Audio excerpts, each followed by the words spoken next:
नमस्कार दोस्तों, एक और बारी फिर से आप सभी का तमाशा भवन चैनल पे स्वागत है। आज जो हमारे डिस्कशन का टॉपिक होने वाला है वो कुछ राग हैं जिनके बारे में हम डिस्कस करेंगे। आई होप आपने मेरा राग रिवीजन वाला जो सीरीज़ है वो भी देखा होगा, जो हमारे चैनल पे ऑलरेडी अपलोडेड है, जहाँ से आप रागों की जानकारी जो है वो डिटेल में ले सकते हैं। तो ये एक और तरीका है। उधर देखिए मैंने थाट के बेसिस पे रागों को समझाने की कोशिश की है। आज जो है मैंने जाति उठाई है, ठीक है। तो आपके मन में सवाल आ रहा होगा कि जाति कौन सी है। तो देखिए कुछ ऑर्डर संपूर्ण जाति के राग मैंने उठाने की कोशिश की है, ठीक है। तो आज जो राग का रिवीजन होने वाला है वो हमारा जाति के आधार पे होने वाला है। ऑब्वियसली कुछ ही राग हैं जिनको हम कवर करेंगे, ठीक है। तो सबसे पहले देख लेते हैं कौन कौन से राग होने वाले हैं, ठीक है। भीम पलासी राग होगा, ठीक है, भीम पलासी। मुल्तानी राग है, ठीक है।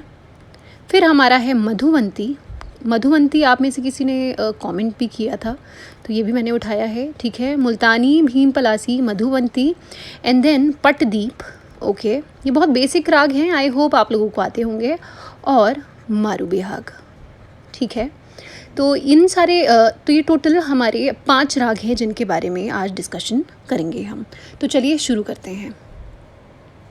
देखिए सबसे पहला राग जो है वो है राग भीम पलासी। अब देखिए आपके मन में क्वेश्चन आ रहा होगा कि मैम आपने बोला ऑर्डर संपूर्ण जाति से आप समझाओगे, तो उसका क्या मतलब था। तो उसका मतलब देखिए ये था कि वो राग जिसके आरोह अवरोह में सेम यही सुर है, ठीक है। कोमल, शुद्ध, तीव्र ये सब आप छोड़ दीजिए। आप सिर्फ ये स्वर देखिए, नीसा गामा पनीसा सा नी धा पा मगरेसा। मतलब यही पैटर्न होने वाला है आगे जितने हम राग करेंगे। इसका क्या मतलब है कि अभी जितने राग हम करेंगे उन सारे रागों का आरोह और अवरोह जो है वो कुछ इस ही प्रकार होने वाला है, ठीक है। तो सबसे पहले हम भीम पलासी देख रहे हैं। देखिए भीम पलासी जो राग है ना, ये काफ़ी थाट का राग है, ठीक है। काफ़ी थाट का राग है जिसकी वजह से गंधार और निषाद जो है इस राग में कोमल है। वर्जित स्वर देख लीजिए। अब क्योंकि ऑडव संपूर्ण जाति का राग है तो देखिए आरोह में कोई 2 स्वर हैं जो वर्जित हैं, तो वो कौन से हैं, रे और धा, जैसा कि आप देख सकते हैं। तो राग भीम पलासी का चलन कुछ इस प्रकार है जो मैंने यहाँ लिखा है, मैं आपको गा के बताती हूँ।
तो आई होप आपको समझ में आया होगा।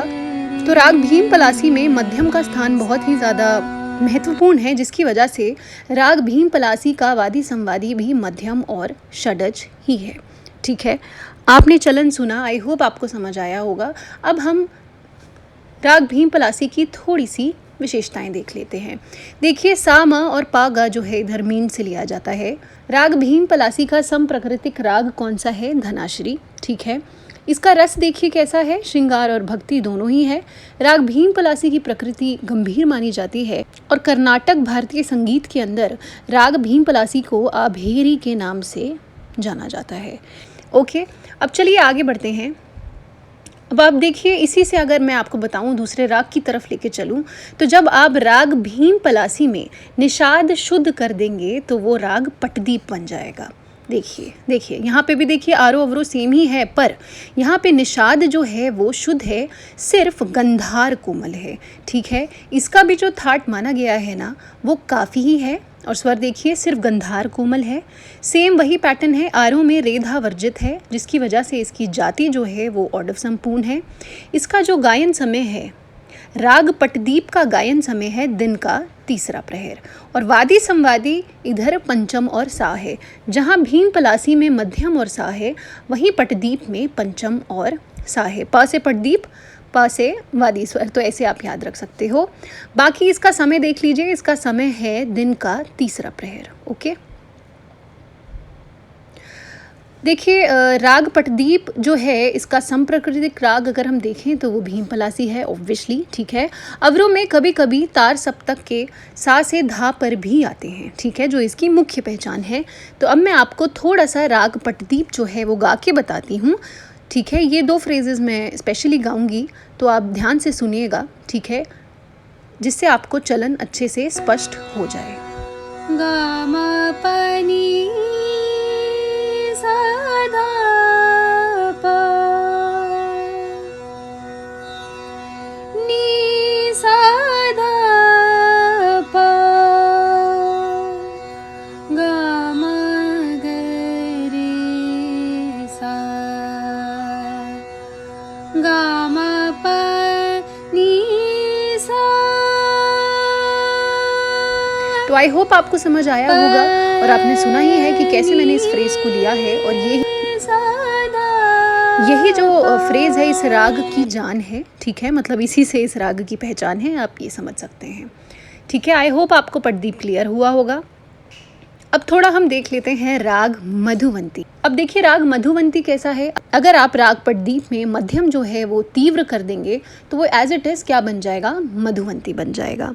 ठीक है, या फिर ऐसे बोल सकते हो, जब आप राग भीम पलासी में नी को शुद्ध कर देंगे, ठीक है, और गंधार को कोमल ही रहने देंगे, पर मध्यम तीव्र कर देंगे तो भी मधुवंती बन जाएगा। देखिए इसका भी आरो अवरो सेम वैसा ही है। ठीक है, बस गंधार कोमल है और मध्यम जो है वो यहाँ पे तीव्र है। अब चलिए आते हैं थाट पे। तो देखिए मधुवंती राग जो है ना, उसका थाट काफ़ी भी माना जाता है और तोड़ी भी माना जाता है। तो इसका मतलब क्या है कि ये अलग अलग मत हैं। ठीक है, तो थाट के संदर्भ में, राग मधुवंती के थाट के संदर्भ में यहाँ थोड़ा सा मतभेद है। अभी देखिए स्वर मैंने बता ही दिया आपको, वर्जित स्वर सेम वही रेधा वर्जित है, जिसकी वजह से इसकी जाति जो है वो ऑडव संपूर्ण है। इसका भी जो समय है वो दिन का चौथा प्रहर ही है। ठीक है, वादी संवादी स्वर नोट जो है वो है पंचम और षडज। अब मैं आपको थोड़ा गा के बताती हूँ। गा मा पा धा मा पा, मा पा मा ग रे सा, गा मा पा नी सा धा पा, धा मा पा ग नी सा मा ग रे सा, नी सा ध पा, प नी सा गा मा। तो आपने जैसे वो गज़ल सुनी होगी रस में उल्फत, वो भी थोड़ी थोड़ी मधुवंती की तरह ही आपको लग सकती है। तो ये हमारे राग का डिस्कशन हो गया, जो कि था राग मधुवंती। अब देखिए राग मधुवंती को राग अंबिका भी बोला जाता है। ठीक है, श्रृंगार रस का ये राग है। इसका संप्रकृतिक राग देखिए मुल्तानी है। तो आपने अगर मेरा तोड़ी थाट वाला वीडियो देखा होगा तो आपको राग मुल्तानी के बारे में बिल्कुल पता होगा। तो राग मधुवंती का जो समप्रकृतिक राग है, समप्रकृतिक मतलब मिलता जुलता जो राग है, वो राग है मुल्तानी। देखिए एक चीज़ और यहाँ पे नोट करने वाली है कि राग मधुवंती में कभी कभी, है ना, कभी कभी कोमल निषाद का भी प्रयोग होता है, कोमल निषाद का भी प्रयोग होता है कभी कभी। ओके, तो ये चीज़ भी आपको थोड़ी सी ध्यान रखनी है। कैसे होता है? अवरों में होता है, ठीक है। ये एक विवादी स्वर की तरह आप ले सकते हो इस नोट को। राग को एक अलग सौंदर्य प्रदान करने के लिए कभी कभी कोमल निषाद का प्रयोग जो है वो राग मधुवंती में होता है। तो चलिए नेक्स्ट राग देखते हैं। नेक्स्ट राग हमारा जो है वो मुल्तानी है, जो कि मधुवंती से मिलता जुलता राग है। ऐसा क्यों बोला गया है? देखिए, क्योंकि राग मुल्तानी का अगर आप आरो देखोगे, ये देखो, अगर आप आरो देखोगे तो ये ऑलमोस्ट आपको कैसा लगेगा? मधुवंती की तरह ही लगेगा। क्यों? क्योंकि मधुवंती के अंतर भी तो गंधार और मध्यम जो है वो विकृत स्वर है ना। पर अवरों देखिए, अवरों में धा जो है वो कोमल है और रे भी कोमल है। क्यों? क्योंकि मुल्तानी राग का जो थाट है वो राग तोड़ी है, ठीक है, जिसकी वजह से मुल्तानी जो है वो मधुवंती से ऑब्वियसली अलग हो जाएगा। क्यों? क्योंकि राग मधुवंती के अंदर धैवत और ऋषभ जो है वो शुद्ध है, पर मुल्तानी में धैवत और ऋषभ कोमल हैं, ठीक है। तो राग मुल्तानी की एक बड़ी विशेष पहचान है, वो ये है कि म ग रेसा जो इसमें यूज़ होता है ना, फ्रेज़ म ग रेसा, ये फ्रेज़ जो है यूज़ करने का तरीका थोड़ा सा डिफरेंट है। तो मैं आपको गा के बताती हूँ। नी सा म रे सा गा मा पा नी सा गा मा पा गा मा पा नी दा पा मा रे सा गा मा पा गा मा दा पा मा पा मा रे सा। तो जैसा कि आपने सुना, मैं जब भी गंधार पे आ रही थी तो मैं तीव्र माँ के कर्ण से कहीं ना कहीं आ रही थी, जिसका मतलब ये है कि राग मुल्तानी का गंधार जो है वो कहीं ना कहीं थोड़ा सा चढ़ा हुआ है। तो ये चीज़ आपको ध्यान रखनी है। और रे जो है वो अल्प है, ठीक है। रे देखिए आरों में तो लग ही नहीं रहा है, पर अगर अवरों में लग भी रहा है तो वो सारे सा ऐसे करके ज़्यादातर लग रहा है, और जिसकी वजह से रे जो है अल्प है। मतलब हमें रे पे ज़्यादा ठहरना नहीं है। ऑब्वियसली उसको छोड़ तो नहीं सकते हैं हम अवरों में, ठीक है, पर ज़्यादा ऋषभ पे न्यास नहीं करना है।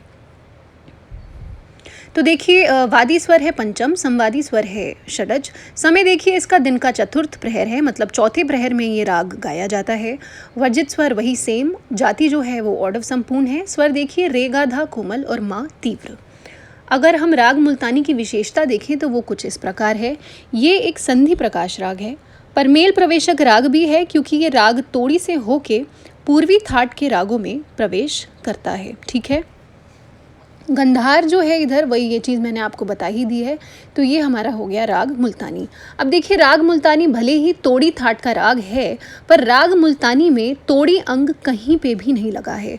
तो ये चीज़ भी आपको ध्यान रखनी है। अगर क्वेश्चन में ये पूछ लिया जाए कि राग मुल्तानी क्या तोड़ी अंग का राग है, तो आपको नहीं करना है। क्यों? क्योंकि अंग में और थाट में बहुत फ़र्क होता है, ठीक है। तोड़ी अंग जो है वो आपको पता ही होगा, जब मैंने तोड़ी थाट वाला वीडियो बनाया था उसमें मैंने बहुत क्लियरली बताया था कि तोड़ी अंग क्या है। तो राग मुल्तानी में तोड़ी अंग कहीं भी नहीं है, पर हाँ थाट जो है राग मुल्तानी का वो क्या है? तोड़ी ही है। नेक्स्ट राग हमारा जो है वो है राग मारू बिहाग। अब देखिए राग मारू बिहाग भी आप देखेंगे तो देखिए वो सेम ही, इसकी जो जाति है वो ऑर्डव संपूर्ण ही है।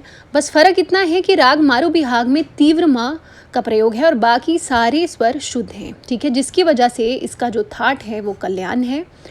अभी देखिए इसका जो मेन पहचान है वो कुछ इस तरीके से है। ऑल्सो यहाँ पे राग मारू बिहाग में दोनों माँ का प्रयोग होता है, मतलब इस तरीके से शुद्ध माँ का भी जो प्रयोग है वो आपको देखने को या सुनने को मिलता है। तो मैं आपको गा के बताती हूँ, आई होप आपको समझ में आएगा।